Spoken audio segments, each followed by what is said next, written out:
Hello again, everybody, and welcome to the Mike Francesa podcast, part of the Bet Rivers Network. Time to do a little look at some of the emails. We try to do that from time to time. So let me get to the right place, and we will take a look at what you guys sent. I know you sent a bunch of emails. There they are. So we will do that on this pre-Thanksgiving week as we start to head to the deeper part of the NFL season. Very, very strange NFL season. Very different NFL season. Wide open. Uh, I think you've seen the emergence of the Rams. I think they're legit. I think you have to take the Eagles seriously, especially if their defense is going to play on this level. Uh, AFC wide open. Well, obviously changing face with the Pats coming back, Denver moving forward, Kansas City moving back. Still the Ravens in the mix, starting to move forward, and the Bills there, obviously dealing with those two quarterbacks. Maybe it's one of their chances this year. So it's going to be interesting to see uh, on a lot of levels, actually, what happens here in the final weeks of the regular season as we head towards Thanksgiving and the pedal to the metal portion of the campaign. Now, as we said, Mike Francis, a podcast at gmail.com. That's where you send me your comments or whatever questions you might have. So let's get to the emails right now and see what's going on. Remember, sign up for the free Mike Francis newsletter. You get exclusive content, contests, all different stuff. And it's free, so you can't beat it. MikeFrancisAPodcast.com and sign up for that. To send an email, MikeFrancisAPodcast at gmail.com. Here we go. Paul starts us off. One of the biggest determining factors in making the playoffs is team schedule. Well, it's a factor, there's no question. The difference between the Pats schedule and the Chiefs schedule is night and day. Well, one was in the Super Bowl last year and one won 3 games. Or 4 games, 3 or 4. If the goal is to identify the best teams, isn't that a bad way to do it? No, the NFL has always stressed the same thing. Everything they do, the fact that the teams that are with the worst records draft highest, the fact that they level off the schedules. The NFL is looking for everybody to be right in the middle. They get that for the most part. They can't help it. There are going to be some dreadful teams. There are going to be some dominant teams. Okay. There are going to be some teams that win a lot of games. There's going to be some teams that win a few games. But for the most part, most of the league is either 2 above or 2 below the 500 mark. And that's how they like it. So they try to even things off by playing a first place schedule based on your performance the year before. Now, Kansas City played a brutal schedule this year. The Pats played one of the easier schedules that I've ever seen. All right, it happens, you know? So what? It's part of it. That's all there is to it. Buddy, if Alonso does sign elsewhere, where on earth are the Mets finding 35 to 40 homers and 120 RBIs? Well, obviously, if the Mets are looking at Alonso as a DH predominantly going forward, I for one do not think Alonso is going back to the Mets. I really don't. I think there are a couple of teams that are going to make very big moves on him, and I think he's going to wind up at one of those two. Um, the Mets are going to have to go out and sign somebody who can go out and produce those numbers, and will do it most likely at the DH spot. I mean, I think that's more likely. I don't think Soto is ready to be relegated. In 2 or 3 years, Soto's going to be a DH. I don't think there's any question about that. That's going to be his future. Not yet. Not yet. So clearly, the Mets have to go out and have to add that kind of offense. They have the wherewithal to do it. They're also saving the Alonso money. So I don't think it's a big issue. They just have to go out and do it. Billy, can you touch on the passing of Lenny Wilkens? Yes. Uh, there are guys who have storied careers. There are guys that have storied careers that span generations of a sport. Pat Riley's had one in the NFL, but Pat Riley, remember, has been the glamour coach, the very, very charismatic president in Miami. He has been part of a lot of winning teams. He was not a great NBA player. Now, he was a very good athlete, and he was a star player on a great Kentucky team that lost the most important game probably ever played in the NCAA tournament against Texas Western. You know the story. All right. Pat was a great athlete. Was drafted in the 12th round by the Dallas Cowboys as a defensive back. Was a very good baseball player. Was a role-playing NBA player. He was not a star. Lenny Wilkens, one of the great city point guards,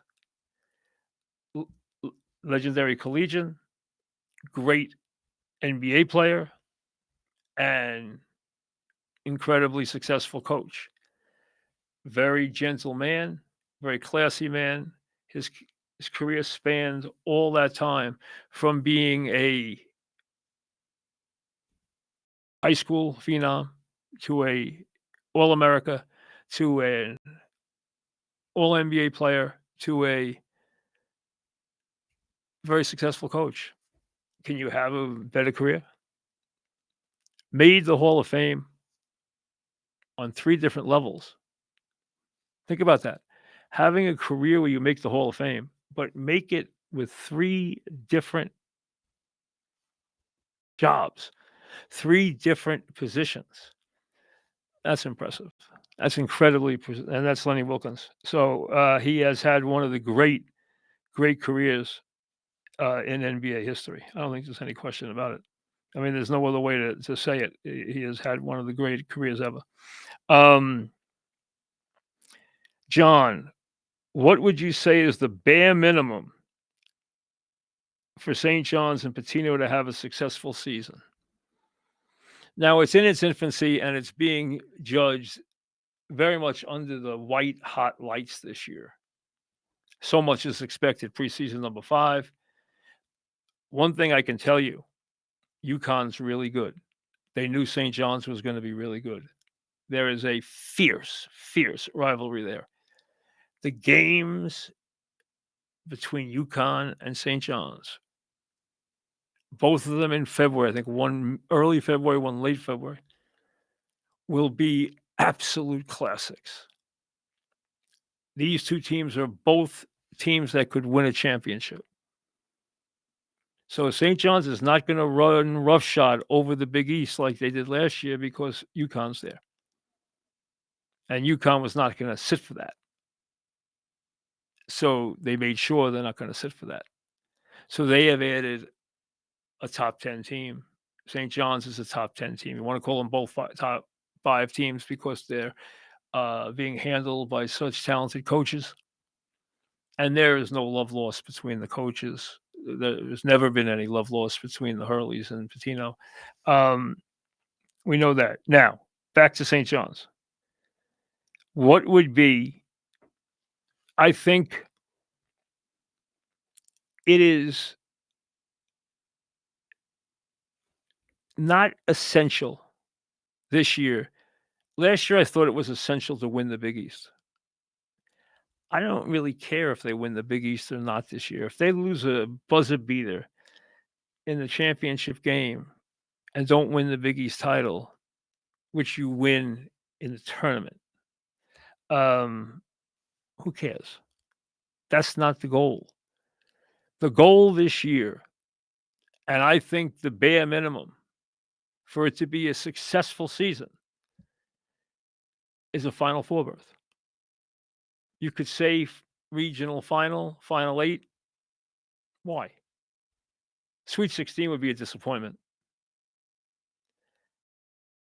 I think the 8's a disappointment. I think if they make the Final Four, it's a successful year. They obviously want to win a championship. I know they think they can win a championship. Pitino told me that. That he thinks he's got a team that could win a championship. Now, we're still piecing the parts I think it's very important that they have a declarative point guard. I don't like the sharing of the point guard position. I never have. I want one guy to be the point guard. I understand that they have more than 5 talented players, but I want one leader on the floor. I think that's imperative, especially in big games. I want to see that unfold. It looks like it is unfolding. Remember, they are going to get better because with Pitino, his work, which is very gifted with individual instruction, which means he works on players on their jump shot. He works on players on their individual defensive skills. I thought too much was made of the William and Mary game. I mean, listen, you're playing William and Mary. Okay, they're a 30-point underdog. So what? You came out in the second half and shut them down. First of all, they had a good first half, William and Mary. You came down and clamped them for like 8 minutes. Great. They're a 30-point underdog. I'm not getting excited about that. William and Mary should have any players who could play at St. John's. I mean, come on now. I mean, that's silly. I mean, too much is being paid game to game, and they have some good tests, which I think are imperative before the Big East. And there's going to be plenty of good tests in the Big East. Villanova's improved, absolutely improved. They have Villanova players again. They're playing like Villanova again. They have 11 new faces. They have a lot of pieces that need to be developed, but they look. I've watched them play twice already this year. They look like a Villanova team. They haven't the last couple of years. They do again. But I'd say Final Four for St. John's. Do you think teams go for the 2-point conversion too often? No, I really don't. I really don't. I don't think it's gotten out of hand or anything like that. I do think you've seen coaches get far more liberal with their use of going on fourth down, going in your own end on fourth down. I think you have to watch when you do that. I think you have to be careful when you do that. I've seen a lot of coaches go for that this year in times where I'm saying, why would you possibly risk that? And considering game situations, why would you risk that? A lot of it doesn't make sense. I think there's been overuse of that. I don't think there's been overuse of the 2-point conversion. Matt, I'm curious about your take on the comparisons between Ohtani and Babe Ruth. Do you think the arguments for putting Ohtani in Ruth's league really hold up? Listen, there is no adequate way to discuss Ohtani and Ruth in any meaningful fashion. Babe Ruth played 100 years ago. He was a much bigger man than the average player by a wide margin. But remember, Babe Ruth was hitting more home runs than teams. He took the sport out of the dead ball era into the live ball era. There were no home runs before Babe Ruth. So this was a phenomenon. Now, Ohtani's pitching hasn't approached Ruth's. Ruth was a great pitcher, held World Series records, had an incredible lifetime win percentage, and could have made the Hall of Fame as a pitcher. To compare these two men, and I don't want to hear that Ruth didn't play against didn't play against black players, which he didn't, or he didn't do this, or he didn't do that. Ruth was incredibly gifted. He was well before his time. So, but to compare them, I think it's impossible. To compare generations, to compare the baseball that's being played now to the baseball that was played in the 60s is impossible. I mean, now guys who bat at the bottom of the lineup can hit 18, 20 home runs, can hit opposite field home runs. If you go back 40, 50, 60 years, guys batting eighth didn't hit home runs to the opposite field. And it wasn't the way it is now. Everybody hits home runs now. Everybody. So it's a very different game, and to waste your time with that is to basically just debate for the sake of debate because you're not going to get anything important out of the way. Matt, despite the disparity in Super Bowl rings, what arguments would you make for Rodgers being the better quarterback than Brady or even the best of all time? Whether Rodgers was a better physical product than Brady at the quarterback position doesn't matter. I could tell you that he obviously was a better athlete and was a better physical player at the position than Brady. But Brady is the most prolific winner in the history of the sport. And we cash in on winners. That's what's happened. In the age of postseason, where TV generated more postseason games and the pendulum was swung towards the postseason being far more important, now the postseason rules. It wasn't that way when you played 154 or 162 games and then played a 7-game World Series. It wasn't that way. Now you play a month of playoff games. It is that way. You either produce in the postseason or you pay the consequences. Same thing in every other sport. NBA, NFL, you have to now win big. If you don't win the Super Bowl, if you right now, we talk in glowing terms of Josh Allen and Lamar Jackson. If either one of them goes through their illustrious careers without winning a Super Bowl, their careers historically will be diminished, just like Dan Marino's has been, just like Dan Fouts' has been. To legitimize your career, you must win a Super Bowl. You don't have to win 3, you don't have to win 4, you have to win a Super Bowl. Danny, if you were redrafting the 2024 draft today, what order would you draft the following quarterbacks? All right, and you know who they are.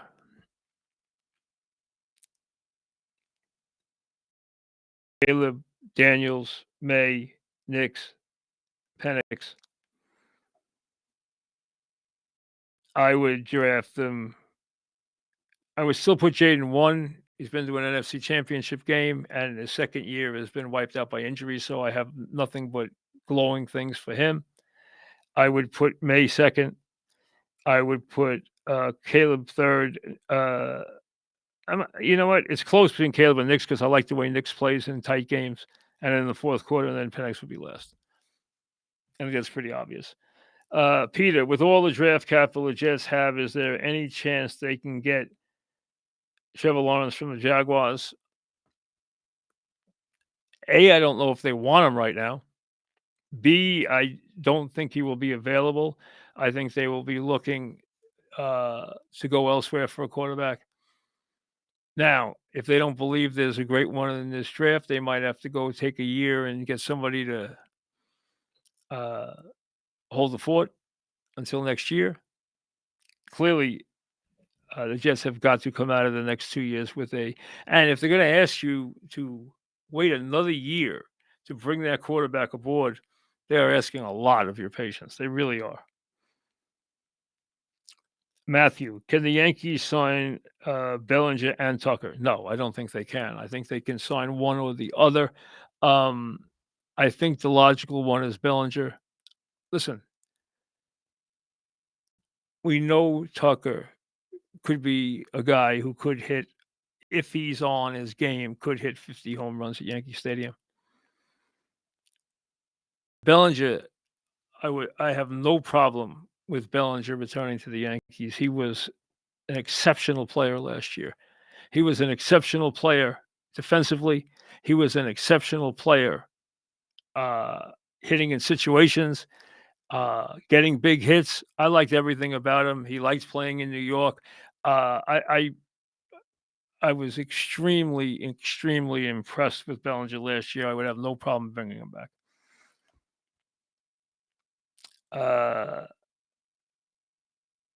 I know hockey isn't this is from Tim. I know hockey isn't your main thing, but I was wondering if you could comment on the passing of Larry Brooks. Um, a throwback to an era when local columnists were important. Hey, we live in a very much a changing time. We're going through another transition again.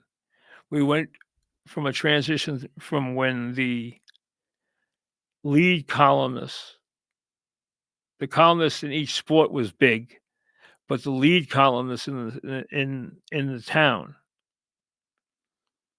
the Dave Anderson of the world, was a very important guy and the lead guy in each one of those cities. Now it has become the talk show host in these cities, and that now is waning because of we are seeing a transition away from terrestrial radio into all different facets of technology now. So with the new technology that is changing again, the changes are coming more rapidly than they used to. But we have seen that change dramatically in our lifetime. There was a time when the electronic media was not important. Then it became important. And then as FAN took hold in New York and Mike and the Mad Dog became such an important part of everyday life and really changed the way sports was dealt with in every city because everyone tried to create a show like that in every city in the country and has done that most of the time with multiple players, but there's usually one or maybe two prominent people in that town. Um, and now that's moving in a different direction again after that was in place for, hey, we had a great run. I had a 35-year run. So, I mean, it was, it's going to change every X number of years, and we're seeing another change again. So I think that's just something that's going to always happen from a technological standpoint. Um, memories of Michael Ray Richardson, very talented player, all around player, obviously, guy who could lead the league in steals, guys who was a good defender, obviously a very gifted player, a very gifted all around player, who obviously had some serious issues, but extremely talented player, no question about it. Al, what were your thoughts on the New York mayoral election? New York mayoral election. Well, I think we knew a couple of months out, if you could read a poll, if you could see where this was headed. Uh, I'm not sure if Curtis had dropped out of the race, if uh, Cuomo would have won. I don't think he would have. I think there was such a changing on the young side of the electorate that we were going to see the decision that a lot of people clearly on the young side have favored, and on the older side and in certain areas have feared dramatically. Now, we have heard dire forecasts of all different things, people leaving the city, okay, things that are going to happen. First of all, a lot of the programs that he campaigned on cannot be done by the mayor. He needs Albany. He needs support in certain areas. He needs city council. There are a lot of things that he has advocated as and guaranteed that cannot readily be done just by the mayor alone. Now, will he be as bold in some of the things that he has promised? We can't answer that yet. He's not the mayor yet. He doesn't take over yet. I mean, until he takes over, we don't know that yet. So clearly there's going to be change. Clearly all eyes will be on New York City. It is a seismic shift. There's no question about it. Does anybody know exactly how it's going to play out? I don't think so. I don't think so. Is it something that I personally wanted to see? No, I admit that it's not something I wanted to see, but it is what it is. And you have to understand that there is a very changing electorate, especially under 30 years of age, and especially in New York City. So, with that being the case, you know, that's why we have elections. We'll see how it unfolds. We'll see how seismic the movement is from people who have predicted and guaranteed movement. Let's see. There are a lot of declarative statements, very bold statements made after this election. We are in a waiting period. He is not yet the mayor. We have to see how much he was just governing in prose and how much he really intends to try to execute. And we have to see how enormous or less than substantial the reaction really is from the people who guaranteed that they would be making dramatic changes, leaving the city, etc., if he were elected. Well, he's been elected. Now let's see. It's going to take a couple of months or half a year to see exactly how much those changes take hold. So we'll see. Do I know what's going to be and what not going to be? I don't think anybody does yet. A couple of things here before I say goodbye that have gone on the last couple of days. Chase spitting. I don't think one game's enough. There is no worse thing you can do on a field than spit at somebody else. There is nothing that shows more of a lack of respect for your opponent and for the game than that. And I don't think one game's enough. Number two, I personally, if I were a coach, I'd have had it with some of the behavior of the wide receivers. I'm telling you, the antics after some of their scores, I lose a point because you get a 15-yard penalty after scoring a touchdown. And we're playing in inclement weather, and I lose an extra point because I got to kick it from close to 50 yards. You know what? You're paying a serious fine. That's all there is to it. You're paying a serious fine. I am not going to allow those players to do that. I think it's outrageous what Williams did in the Lion game, and the antics of the wide receivers is so out of control. I blame the coaches. Do something about it. Control your players. A lot of people wondering why the Giants haven't, fired the defensive coordinator and wanted Kafka to fire the defensive coordinator as soon as he became the interim, and then after another debacle this week. The reason why they don't make the change is they don't have anybody on the staff who can become the defensive coordinator. They don't have anybody who's qualified. If they did, they would have made the move, I think, long ago. They're not going to now, with a handful of games left, bring somebody from the outside into a staff. You can't do that. There's nobody on that staff qualified to be the defensive coordinator. Now, what I would do if I'm Kefka is I say, here's what I want implemented into that defense. A, B, C, D, and that's it. Now, because that defensive system is a joke, and it has cost them dramatically. But he would have been gone already. There's nobody to put in charge. Go look at the defensive staff. Like Campbell. I watched that game. First of all, I was outraged by the pass interference call, which was, when people come up to you about games being on the level and everything else, I hate those discussions. I hated them on the air. I hate them anywhere. But it's hard to justify when you see a pass interference call like that when the Lions would have had the ball back with 1:40 left and a timeout.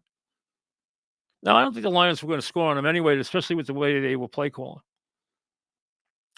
But you gotta give them a chance.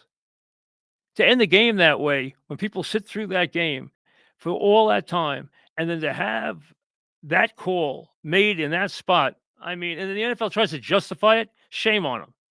Think we're idiots? The NFL sometimes, I mean, give me a break. There's no way anybody can sit, take that play apart, and tell me that is defensive pass interference. Not in a million years. It was an outrageous call. Now, like everyone else, I like Campbell. Everyone likes Campbell. Why wouldn't you? He's a prototypical, you know, guy you'd like to have as your head coach. Looks the part, central casting, big and gruff and tough and friendly and and tall, the whole thing. But his play calling on Sunday night, to me, brought it on brain dead. A lot of people get crazy about him in the fourth downs. We know what he does on the fourth down, that he doesn't go on the 1/4 down. I understand that. And we can quibble about his fourth downs, but that's not where I particularly had the problem with the play calling. The win was a huge factor. We know that. It was a tough day to move the football. Why would you, with a player like Gibbs, who is, in my estimation, with the ball on the field, anywhere in space, the most lethal player in the entire league? Williams is close. Gibbs is the best. 10 minutes left. They get the ball back. First down. He runs wide with Gibbs for 11 yards. That was the last running play of the game. His quarterback, 2 for 19 down that stretch with 7 or 8 blocks at the line of scrimmage. Why would you possibly, on a night with those conditions, with your quarterback having those problems, not being able to pass block anybody, why would you not give the ball to Gibbs and send him wide, where I guarantee you if you had given him 7 or 8 runs in that fourth quarter, he would have broken one for a touchdown. I don't have any question with that. None. He almost broke a couple, so I'm gonna try and flip a couple to him, but I'm also gonna let him run the ball wide. He runs it for 11 yards there and almost broke the play. If he had cut it inside, he might have been able to break the play. I wanna see him run that ball that way 7 or 8 more times in the fourth quarter. He did not run it once. What the heck was he thinking? It was some of the worst play calling and sequencing I have ever seen. Give back the play calling, because if you didn't think of running Gibbs in those spots, when your quarterback is getting everything blocked to the line of scrimmage and didn't come close to completing passes, why would you possibly not give him the ball? He is a threat. One missed tackle, one sealed lane, he's gone. On a couple of his runs, he almost broke them for touchdowns. He ran for 11 yards on first down with 10 minutes left and did not run the ball again in the game. What are these guys thinking? We'll see you later.